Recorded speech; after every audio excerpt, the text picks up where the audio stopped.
చూసారా? అయితే ఆ నీళ్ల మీద ఏం కమ్మిందంటప్పుడు చీకటి.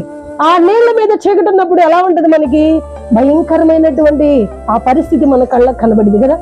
నిజంగా ప్రియులారా, అట్లాగా ఉన్నటువంటి ఆ యొక్క నీటితో నింపబడిన ఈ భూమి అంతా కూడా నీళ్ల చేత ఉన్నప్పుడు ప్రియులారా, దాని మీద చీకటి కమ్మి ఉన్నప్పుడు దేవుడు అనుకున్నాడు, ఈ చీకటిని ఏం చేయాలనుకున్నాడు? వెలుగుగా చేయాలనుకున్నాడు. అంటే ఏమనుకున్నాడు ప్రియులారా? ఆయన అనుకున్నాడు దీనిని ఎలాగైనా వెలుగుగా చేయాలని.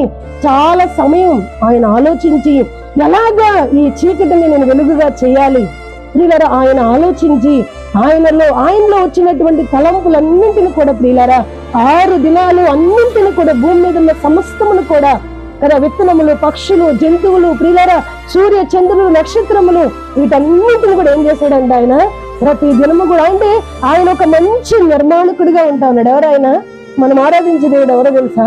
ఒక మంచి